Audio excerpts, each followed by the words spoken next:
Raríssimas, raríssimos e raríssimes, bom dia. René de Paula Júnior falando aqui no Radinho de Pilha, 16 de junho de 2023, sexta-feira, quando a gente respira um pouco, olha para trás, tenta ver se as coisas se conectam, tenta saborear um pouco as histórias que a gente viu durante a semana. Foram histórias bastante ambiciosas, né, envolvendo galáxias, estrelas, supernovas, o infinito, o universo, tudo e o nada.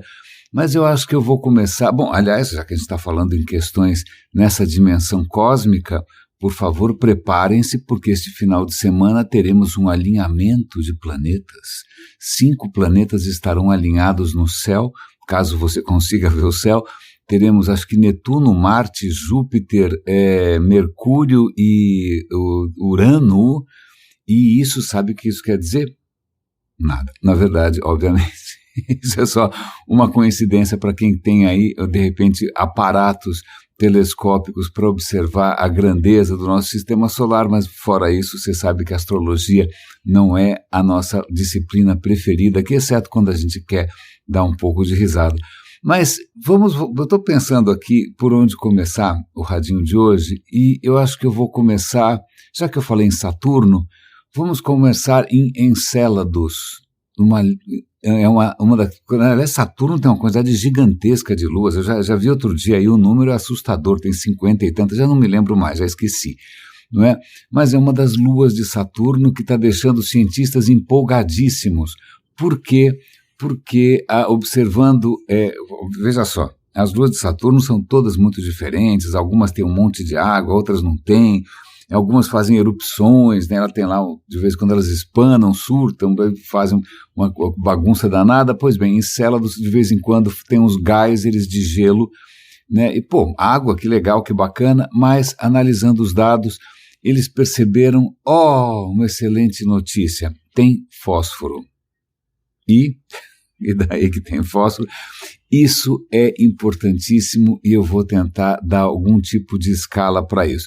Eu acabei de assistir agora de manhã, talvez até me atrase um pouco hoje, eu preciso gerenciar um pouco melhor aqui os meus horários, mas eu assisti um vídeo muito, muito bacana sobre milagres, alguns milagres que aconteceram nesse nosso planeta. Aliás, vou fazer uma pequena digressão aqui, recomendo, vocês devem ter Netflix, por favor, comecem a assistir a série Earth 2, Terra 2, da BBC, narrada pelo magnífico, espetacular, divino Attenborough, que imagina, o cara é uma... Nem sei, aliás, eu fico até um pouco aflito de imaginar que pelo fato de ele estar velhinho, a qualquer momento a gente vai perder esse paladino, esse herói da vida no planeta. O David Attenborough, aquela voz magnífica, não é? Eu assisti ontem emocionado. Tá lindo, eu não sei como é que a BBC consegue captar a vida na Terra com com tanto talento, com tanta... É incrível, as imagens são espetaculares. Esse primeiro episódio é sobre a vida em movimento. A vida no planeta desconhece fronteiras, constituições, né, etnias, não, a vida se move. Então ele vai falar de grandes migrações, desde migrações de gafanhotos, até migrações de baleias, até migrações de pequenos pássaros que nunca mais vão colocar os pés na terra e vão viver sempre em cima do mar. Tudo isso em 4K, com uma qualidade absolutamente extraordinária, com uma leve nota melancólica, que é o estrago que a gente está fazendo. Na hora que ele vai mostrar o impacto do aquecimento global no Ártico, na vida dos ursos polares, das morsas, das focas, é de cortar o coração o que a gente está fazendo. Mas, pois bem, essa diversidade toda da vida, as formas mais extraordinárias, né, você começa a entender um pouco melhor se você assistir esse videozinho que eu assisti agora de manhã, que mostra 2 milagres. A questão é a seguinte, nosso planeta surgiu há 4 ponto alguma coisa bilhões de anos, certo? Ok. Logo, na sequência, 1 bilhão de anos depois, de repente você tinha formas de vida, lá, criaturas unicelulares que começaram ali no todo o processo, né, de seleção natural, que é um processo espetacular, maravilhoso, muito, muito lento, inclusive, mas elas foram durante muito tempo vivendo felizes e contentes como micróbios, como organismos unicelulares. E quando a gente pensa em vida em outros planetas, ou mesmo em luas de Saturno, luas de Júpiter, bom, de repente a gente vai descobrir lá outros organismos unicelulares. É como começa. Né? Mas isso quer dizer que é só o começo, que em algum momento elas vão virar podcasters, influencers, políticos famosos, Supremo Tribunal Federal? Não. Pode ser que não. Pode ser que elas fiquem durante muito tempo criaturas unicelulares e meio sem graça. Haja vista que o mundo está cheio de criaturas unicelulares que estão vivendo mais ou menos do mesmo jeito que há alguns bilhões de anos. Elas não precisavam ter virado alguma outra coisa. Elas podiam ter vivido assim felizes e contentes. A próxima vez que você tiver uma infecção qualquer, um vírus maluco qualquer, bom, pois bem, são formas que estão felizes e contentes há muito tempo. Mas algumas coisas aconteceram. É muito interessante porque em algum momento, vale lembrar que a vida logo nos primórdios, o planeta era bastante diferente. Aliás, diga-se de passagem, os dias eram muito mais curtos. Tudo indica que há alguns bilhões de anos o dia na Terra durava 19 horas, porque a Terra estava girando que nem uma louca, muito mais rápido. Aliás, a Lua ficava muito mais próxima também, né? Com o tempo a Lua foi se afastando e a rotação da Terra foi se tornando um pouco mais calma, os dias foram ficando um pouco mais longos. Aliás, numa pequena digressão, tem um artigo aqui que os caras estão começando a perceber que a duração do dia na Terra não é que ela foi gradualmente mudando. Aparentemente ela ficou 1 bilhão de anos com a mesma velocidade e alguma coisa acontece que ela começa a ralentar. Então, a gente está entendendo, inclusive isso, a gente está entendendo com que velocidade a Terra foi se tornando cada vez mais lenta. Mas volta, vamos lá. Logo no começo, essas formas de vida, vivendo num planeta completamente diferente do que a gente conhece hoje, sobretudo porque a atmosfera era completamente diferente e essas formas de vida estavam na água. E, elas viviam ali de reações químicas, tem alguns metais aqui passando por aqui, tem um calor tiravam energia do ambiente e num processo que não era a coisa mais eficiente do mundo. Né? Basicamente, essas formas de vida eram um saquinho, uma membrana com algumas coisas dentro, soltas, né? E através dessa membrana, essas criaturas conseguiam filtrar ali o que elas precisavam do ambiente. Nutrientes, energia, tudo pela membrana. Isso quer dizer o seguinte, se elas quiserem crescer, vamos crescer, tem mais nutrientes, tem mais energia, legal? Isso vai permitir que cada uma de nós fique maior. Mas tem um limite. Como elas só conseguiam fazer esse processo todo pela membrana, vamos lá, se você é uma criatura unicelular, né? Você dobrou de diâmetro, isso acontece muitas vezes depois da meia-idade, você dobra de diâmetro, felizmente não foi meu caso, mas você dobrou de diâmetro, o que acontece é que agora, que legal, eu tenho 4 vezes mais superfície, né? Voltamos para a matemática do Enem, né? Você dobrou o diâmetro, você tem 4 vezes mais superfície para fazer trocas com o meio ambiente, que legal. Só que, quando você aumentou o seu diâmetro, você aumenta o seu volume.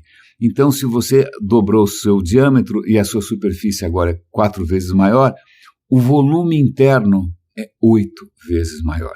Então, você tem mais coisa para sustentar ali com menos recursos, né? Então, tem um tamanho limite. E como tudo isso passa por osmose, né?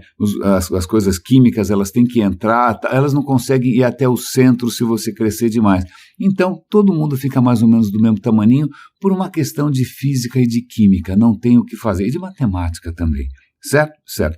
Mas em algum momento, aquelas coisas malucas que a evolução permite, surge uma nova possibilidade que é, veja só, a gente está recebendo luz na cabeça aqui o dia inteiro, né? Eu descobri um jeito de pegar essa luz e converter isso em energia. Até então ninguém sabia fazer esse troço. Então depois de sei lá quantos bilhões de anos, alguém descobre, uma dessas células descobre como fazer fotossíntese. Aliás, vou dar um link aqui para um artigo, vale lembrar que tudo que eu menciono aqui está no radinhodepilha.com, está no nosso canal no Telegram, também é só um canal, é basicamente o mesmo conteúdo do site, tá? Só para quem está com preguiça.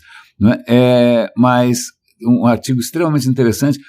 A nossa compreensão da fotossíntese, que é um milagre a fotossíntese, é um processo que envolve física quântica, está tão avançado que hoje a gente já descobriu que um fóton, um pacotinho de luz, é suficiente para fazer a fotossíntese começar. A maquininha, né, a vida desenvolveu uma maquininha que pega a luz e transforma em energia, um fóton basta para dar a partida. Extremamente interessante. Bom, pois bem, isso aconteceu, que legal, né, bacana, porque tem luz vindo do Sol aí de graça o tempo todo, a gente tem energia de graça, o que a gente faz com isso? Que beleza, vamos nos multiplicar feito uns loucos, só que isso tem um subproduto, isso gera um certo tipo de lixo tóxico. Essa reação de fotossíntese, ela gera oxigênio. Então, o que acontece de uma hora para outra, não tinha oxigênio na atmosfera, por quê? Porque o oxigênio, ele não fica dando bobeira. Se você pegar, né, soltar oxigênio por aí, ele vai acontecer alguma coisa, ele vai enferrujar as coisas, ele vai oxidar as coisas, o oxigênio não fica aí dando sopa. Então, não tinha muito oxigênio na atmosfera. A hora que essas criaturinhas começam a se multiplicar e fazer na superfície da água fotossíntese, que nem umas loucas, né, o que acontece é que isso começa a aumentar o oxigênio na atmosfera. E isso é letal para muitas formas de vida. O oxigênio é muito agressivo. Então, esse é chamado do grande evento de oxidação. É um primeiro milagre, né? De repente, alguém descobriu como usar a luz. Certo? Certo. O oxigênio talvez explique por que a Terra, de uma hora para outra, que era bem quentinha, ela vira praticamente uma bola de gelo, porque a mudança da composição da atmosfera, essa entrada do oxigênio, fez com que a temperatura baixasse. E aí, de uma hora para outra, né, a Terra está quase toda congelada. Então, logo no começo, as consequências não foram tão boas assim. Mas o que acontece é que se você tem oxigênio dando bobeira, você consegue outras formas de... a tua capacidade de gerar energia aumenta bastante. Né? Você começa a ser capaz de usar o processo do oxigênio num processo que é chamado de aeróbico, que nem aqui que é uma coisa que eu sou péssimo. Não me peça para correr até a esquina, eu não sou uma criatura muito aeróbica. Pois bem, por mais que eu fale e consuma aqui, né, oxigênio que nem um louco, mas pois bem, quando surge essa forma de energia que é aeróbica, que usa o oxigênio, isso é 10 vezes mais eficiente. Então, de uma hora para outra, veja, a vida que estava lá limitada, porque afinal era um processo muito ineficiente, você não conseguia crescer, senão onde já se viu, né, não tem jeito, de uma hora para outra você tem 10 vezes mais energia possível, porque você tem a fotossíntese, você tem o oxigênio e você entra no processo aeróbico, uau! Então isso começa a permitir uma maior diversidade de formas de vida. A evolução dá uma acelerada, dá uma turbinada movida pelo oxigênio. Bom, mas ok, aí o que acontece? Uma revolução? Não, na verdade começa 1 bilhão de anos, 1 bilhão de anos, que é chamado de The Boring Billion, o bilhão chato, porque embora tenha oxigênio, embora você tenha os processos aeróbicos que produzem muito mais energia, não acontece muita coisa, está tudo muito chato, não está acontecendo nada, mas aí começam a acontecer outras coisas, né? Pequenas coisas absolutamente imprevisíveis e improváveis. Uma delas é uma dessas criaturas unicelulares, provavelmente um primo das bactérias chamado Archaea. Aliás, vou dar o link aqui para um artigo muito interessante, dizendo que os cientistas estão começando a descobrir de qual Archaea todas as formas de vida complexa descendem. Curiosamente, é uma Archaea que hoje é chamada de Asgard, então somos todos asgardianos, para quem gosta de Thor. Mas volta. Então, lá atrás, uma Archaea, que era uma criatura unicelular, ela engole outra criatura unicelular, engole ali uma bactéria. Engoli, ups! O que ela fez depois de engolir essa outra criatura? Triturou, dissolveu, não? Fez um chá. Curiosamente, nesse caso específico, que aconteceu há 1,7 bilhões de anos, se eu não me engano, o que acontece é que essa que foi engolida, ela ficou lá dentro. Ficou lá dentro e falou, nossa, que beleza, aqui dentro está tudo muito bem, vamos fazer uma parceria, vamos fazer um bem bolado, vamos fazer uma simbiose. E aí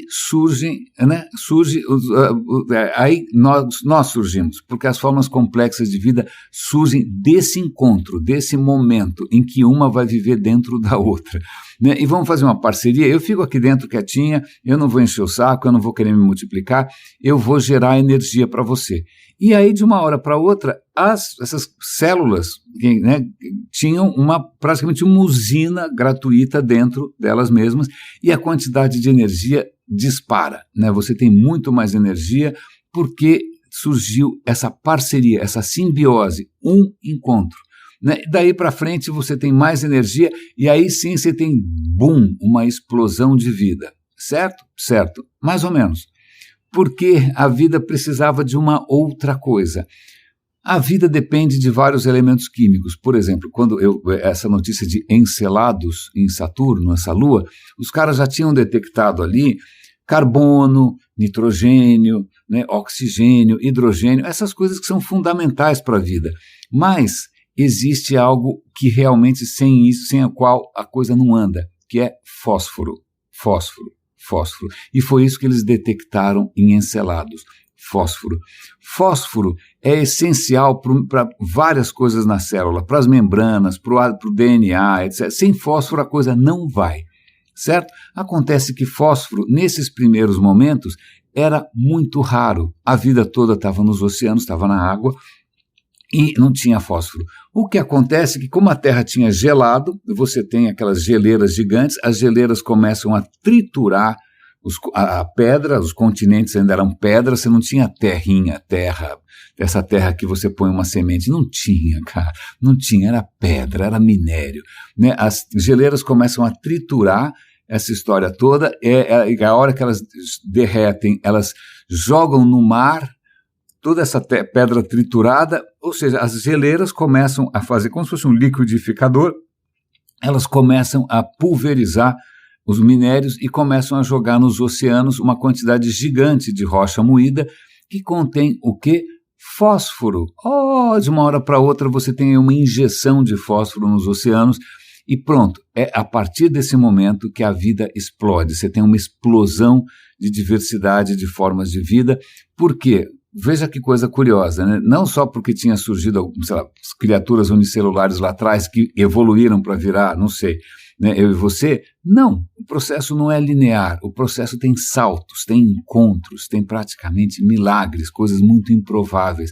A primeira delas é descobrir a fotossíntese gera oxigênio, o oxigênio muda a atmosfera, a Terra praticamente vira uma bola de gelo, o gelo tritura, né, tritura os minérios, joga isso de volta no oceano, o oceano fica mais fecundo, tem mais nutrientes, ao mesmo tempo uma criatura unicelular resolveu virar hóspede da outra e pronto, nós temos as células que são as células de toda criatura complexa hoje, seja você, seja o urso polar. Então quando você assistir o Earth 2 da BBC, na Netflix, lembre-se, essas formas de vida toda são parentes suas. Né? Se você for olhar, que é o que os cientistas estão fazendo, analisando o DNA, analisando a nossa bioquímica, nós todos somos descendentes desses pequenos encontros.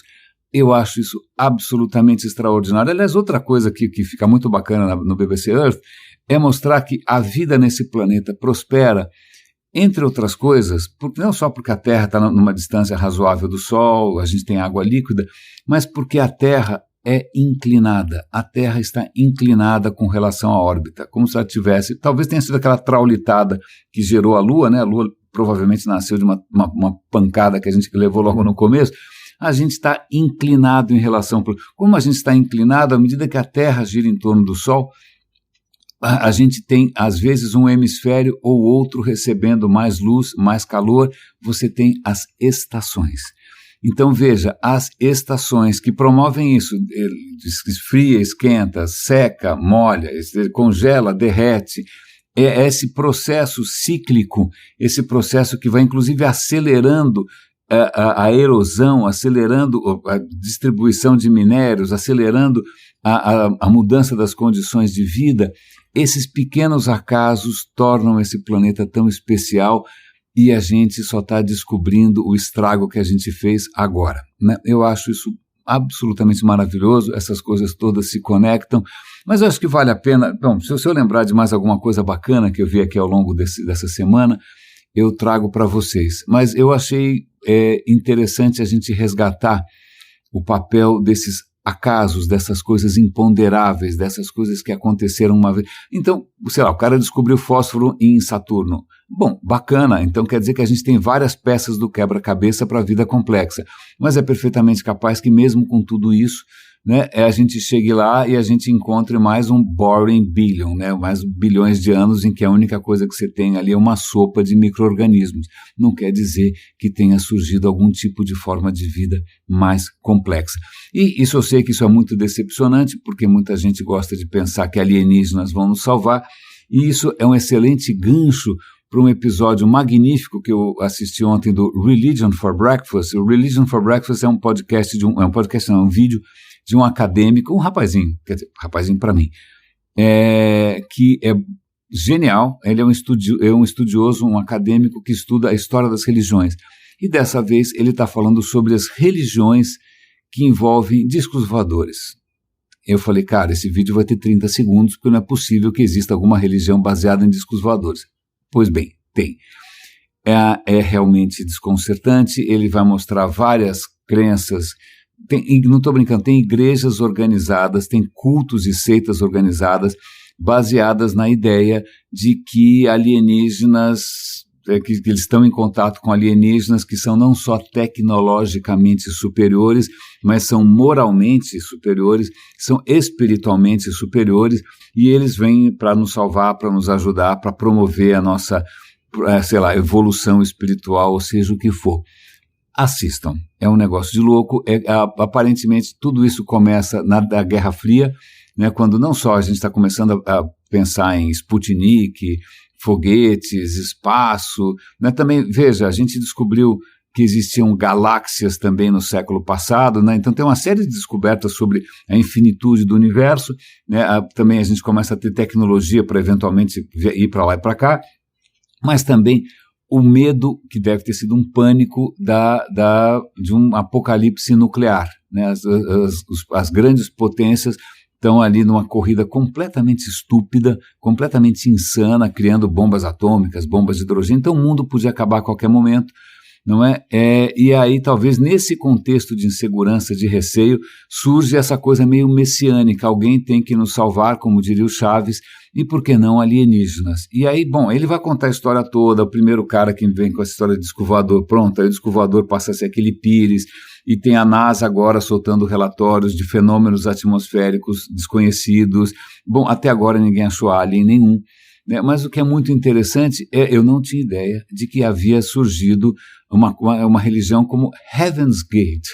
Heaven's Gate, os caras acreditavam que estavam em contato com civilizações de outros planetas, que tinham guardiões da galáxia, ou seja lá do que for, e que eles iam levar para um outro plano de vida, quem afinal, bom, moral da história, esse Heaven's Gate achou que realmente o momento estava chegando de se juntar aos seus amigos intergalácticos, e ainda mais porque tinha um cometa meio bobo, vai, o Hale-Bopp, eu não sei quem lembra do Hale-Bopp, não foi assim uma coisa, não foi a estrela, como é que chama? Eu não lembro.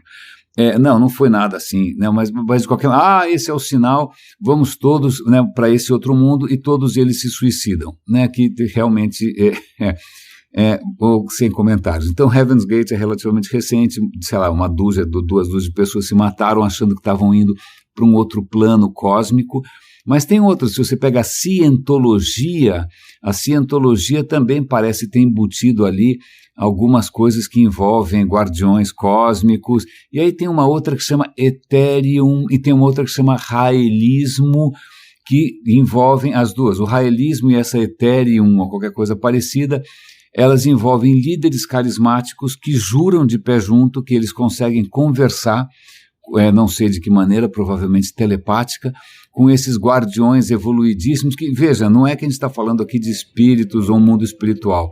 O que é interessante dessas religiões alienígenas é que eles são, é tudo material e é tudo científico, não tem nada esotérico, não é esotérico. É científico, eles simplesmente estão no nível tecnológico mais avançado, eles podem nos ajudar. O que até reflete, como é uma coisa mais recente, né, se você fosse inventar uma religião agora do nada, que é o que aconteceu sistematicamente ao longo dos últimos 10 mil anos, né, agora se incorpora coisas mais atuais, né, você vai incorporar tecnologia, você vai incorporar ficção científica, cultura pop, sei lá, né, seriados de TV, Star Trek. Pois bem, então tem esses 2 casos aí, assistam por favor, porque aparece lá o cara dizendo que realmente ele está incorporando ali uma criatura intergaláctica, aí tem um outro maluco que se veste de branco com uma roupinha que parece de Star Trek, que também jura de pé junto que ele está se comunicando com criaturas de outros... Aí antes que você comece a falar que é um bando de gente louca, que ele perdeu a cabeça, o próprio autor desse canal, ele fala... Muita calma nessa hora, né? É muito fácil a gente satirizar porque os caras estão cultuando, sei lá o que, marciano, venusiano, ou seja o que for.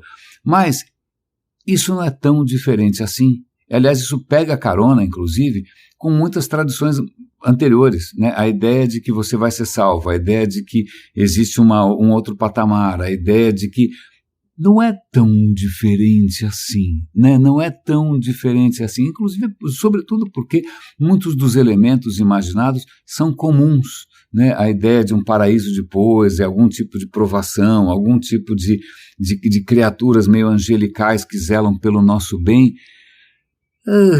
Mas olha, é um pouco bizarro, eu sei, mas eu convido vocês a assistirem ao vídeo, pelo menos para conhecerem o canal, ou pelo menos para conhecerem, né, ver gente ali, não estou brincando, os caras fazem culto, né, ficam lá, sei lá, entrando em transe para tentar se comunicar com outras galáxias, ignorando, obviamente, o limite da velocidade da luz.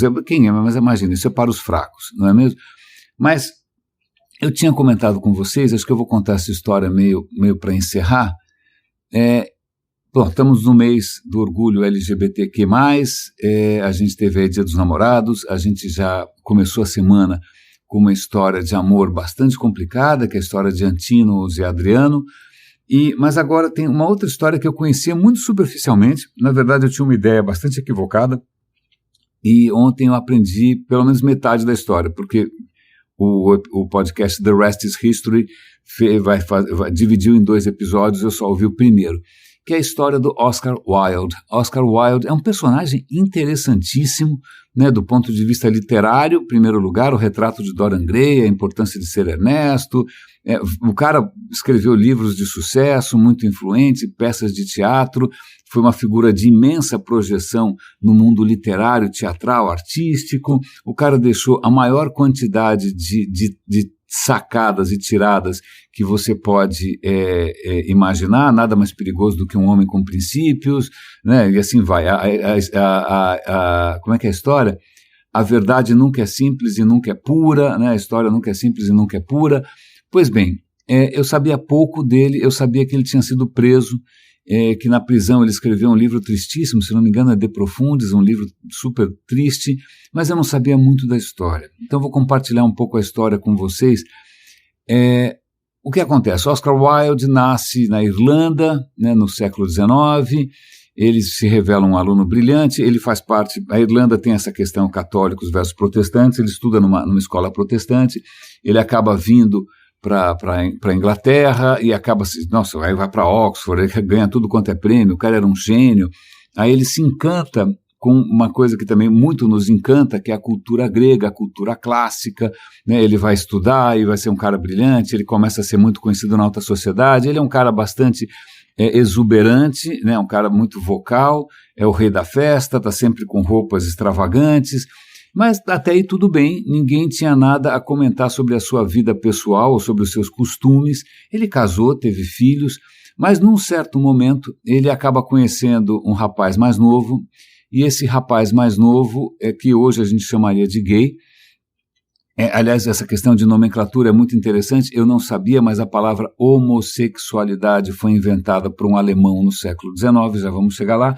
Mas, pois bem, esse rapaz acaba se envolvendo com Oscar Wilde, o Oscar Wilde descobre um mundo novo, ele não sabia, ele não tinha ideia de que realmente o cara gostou da história, e curiosamente o Oscar Wilde começa a levar uma vida dupla, ele começa a se envolver cada vez mais num mundo que ele não conhecia, que é um mundo da homossexualidade bastante subterrânea, né, na vida inglesa. Vale lembrar, eu aprendi isso ontem, que acho que foi Henrique VIII, tinha, no século 1500 e bolinha, tinha feito uma lei que era o seguinte, a sodomia é crime. A sodomia é crime, você vai preso por sodomia. Mas é a sodomia, é o ato, é a penetração, que é a questão que aí pode levar você em cana.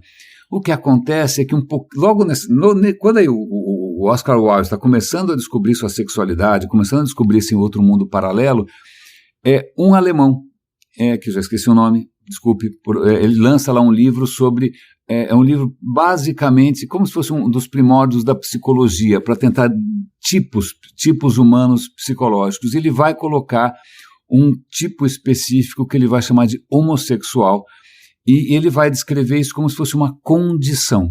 Então você é ou não é homossexual, e isso implica um pacote imenso, né? Então não é só uma questão de se você penetrou ou não penetrou, se deixou penetrar, não é, mas é simplesmente um perfil. No final da vida, esse alemão depois vai meio se arrepender, falei, pô, eu estava tentando, na verdade, despertar empatia por essa condição, porque eu conheci vários e são pessoas maravilhosas, eles podem ser felizes, mas pois bem, até esse livro já tinha saído, pronto, de uma hora para outra você tem essa tipificação. Até então ninguém era chamado de homossexual, porque a palavra não existia, né? E caso a gente comentou aqui, né, em Roma, na Grécia, você podia eventualmente chamar o cara ou de afeminado, ou seja o que for, mas era o comportamento, não era a sua identidade, né? Então, o que acontece é que entra em vigor na Inglaterra uma lei que pune, é crime, todo tipo de desvio de comportamento. Então, não é só a questão da penetração, né? Se penetrou, não penetrou. Não, agora é todo o comportamento, começa a virar um guarda-chuva. Isso é criminoso, é indecente, né? E aí, bom, pronto, a Arapuca já começa a ser armada, né? Coitado do Oscar Wilde, na hora que ele descobre, né, outra maneira de ser feliz, a atmosfera está começando a mudar. Então, o que acontece, ele começa a se envolver com rapazes, enquanto isso ele mantém uma vida dupla, ele mantém o seu casamento, ele começa a escrever, olha, estar com esses rapazes é como estar com panteras, essa coisa meio arriscada. Pois bem, até que ele encontra, por enquanto é só uma distração, uma diversão, é uma coisa em paralelo, mas ele acaba se envolvendo com outro rapaz, porque até então tudo isso está acontecendo, e aí de novo volta para a questão de Roma, né? Em Roma, se você tem escravizados, se você tem estrangeiros, você pode fazer o que você quiser. O que estava acontecendo ali nesses círculos que o Oscar Wilde frequentava é que eram garotos que eram vendedores de jornal, eram todos rapazinhos de outras classes sociais inferiores. Certo. Então isso não era tão escandaloso assim. O que acontece é que Oscar Wilde acaba conhecendo um outro rapaz da sua mesma classe social. Opa, aí a coisa começa a complicar, porque aí o cara tem família, o pai do cara é um cara influente, é um cara truculento, etc e tal. Eles começam ali um bromance, os dois se encantam, os dois são amantes da cultura grega, então eles acham que eles estão voltando para o tempo da Grécia clássica, e eles começam a dar bandeira. Veja, enquanto isso a mulher em casa cuidando dos filhos. Então eles começam a ser vistos juntos, aí volta e meia aparecem pelados, os caras começam a esquecer onde eles estão, né? Eles começam a fazer uma coisa que é um pouco mais escandalosa, porque veja, agora são dois aristocratas, por assim dizer, né, que estão, isso já começa a ficar um pouco estranho. Acontece que o pai do rapaz é um cara truculento, né, e esse cara não se conforma e ele começa a fazer escândalos, ele começa a ameaçar o Oscar Wilde. A carreira do Oscar Wilde está bombando, o cara é uma celebridade, intelectualmente admirado no continente todo, tal, peças de teatro de sucesso. O pai desse cara começa a falar, pelo amor de Deus, se afaste do meu filho, eu não quero que isso aconteça mais. E aí o Oscar Wilde faz uma coisa que eu não podia imaginar. Ele resolve processar o pai do rapaz por difamação. Ele estava tão embriagado com essa coisa de Grécia e o sucesso e o talento e a sua genialidade, né, que ele fala, cara, esse cara é um ogro, é um primata, ele não tem a menor chance, eu vou massacrá-lo na corte.